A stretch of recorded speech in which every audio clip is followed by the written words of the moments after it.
J'ai gagné 6 heures avec l'IA pour un travail finalement inutilisable. J'avais préparé un cours complet en environ 2 heures, alors que sans IA, j'estime qu'il m'aurait fallu au moins 8 heures. J'avais les slides, un devoir, une grille d'évaluation et toutes les ressources nécessaires. Le résultat avait l'air propre, bien structuré et crédible. Sauf qu'en relisant le devoir, certaines questions étaient beaucoup trop difficiles. Ça ressemblait à une évaluation sérieuse, mais ça correspondait ni à leur niveau, ni à ce que je voulais réellement évaluer. Personnellement, je voulais vérifier s'ils comprenaient ce qu'ils faisaient. J'ai donc repris le devoir et j'ai fait des modifs. C'est pendant cette correction que j'ai vu où l'IA avait déplacé mon travail. Avant, je passais beaucoup de temps à rédiger, structurer et mettre en page une première version. Avec l'IA, cette première version arrive beaucoup plus vite. Derrière, je dois surtout relire, vérifier si ça correspond au terrain, faire des choix et corriger ce qui ne va pas. En gros, je produis moins directement. J'appelle ça devenir un manager vérificateur.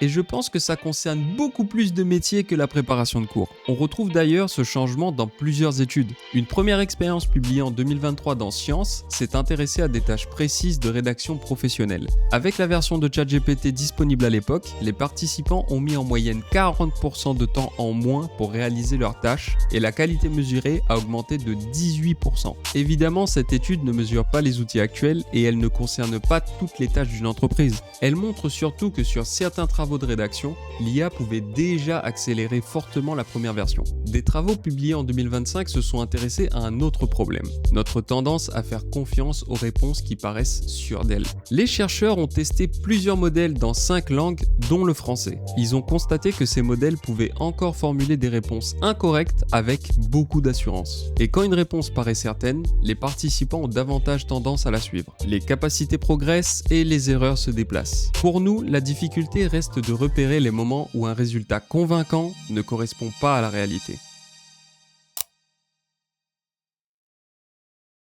Prenons une entreprise qui utilise l'IA pour rédiger ses procédures internes. En quelques minutes, elle peut obtenir un document avec les bons titres, le bon ton, des étapes bien numérotées et une mise en page propre. Malgré cette apparence, la procédure peut mentionner un outil que l'équipe n'utilise même pas. Elle peut donner une responsabilité à la mauvaise personne, oublier une contrainte interne ou demander de suivre des étapes qui ne fonctionnent pas dans cet ordre. Si quelqu'un applique le document sans vérifier, l'erreur quitte l'écran et arrive directement dans le travail de l'équipe. Ça peut aussi arriver avec une proposition commerciale, un compte rendu, un support de formation ou une réponse envoyée à un client. La qualité de la rédaction nous donne facilement l'impression que tout le reste est aussi fiable. Quand un brouillon est mal écrit, on voit tout de suite qu'il reste du travail. Quand le document est fluide, bien présenté et convaincant, on a plus facilement tendance à baisser notre garde. On finit par confondre la finition du texte avec la fiabilité de ce qu'il raconte. Dans mon devoir, les erreurs n'étaient pas absurdes. Au contraire, les questions étaient assez pertinentes pour passer une première lecture rapide.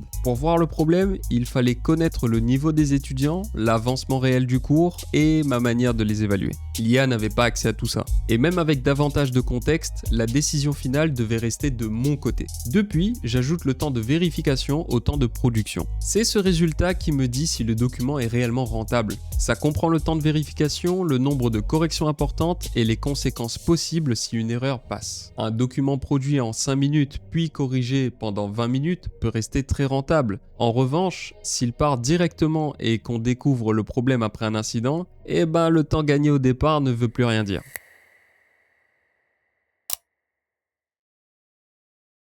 Pour vérifier mes documents, je regarde 4 choses. Je commence par le terrain. Je vérifie à qui le document est destiné, ce que ces personnes savent déjà faire, quels outils elles utilisent et quelles contraintes elles rencontrent vraiment. Pour mon cours, ça veut dire regarder ce que les étudiants ont déjà vu et ce qu'on peut raisonnablement leur demander de faire dans le temps imparti. Dans une PME, ce serait plutôt les rôles de chacun, les logiciels disponibles, les délais, les règles internes et la manière dont le travail se déroule réellement. Après, je regarde la cohérence entre les documents. Si je modifie le devoir, mais que la grille continue d'évaluer l'ancienne version, version, l'ensemble ne tient plus. Dans une entreprise, le même problème apparaît quand une procédure change, mais que le modèle de compte-rendu reste identique. Plus l'IA produit vite, plus il devient facile de multiplier les fichiers. Une seule décision peut alors devoir être répercutée à plusieurs endroits avec le risque d'en oublier un. Je passe ensuite au test. Quand un document contient une commande, un calcul, un lien, un fichier à ouvrir ou une suite d'actions, relire le texte ne suffit pas.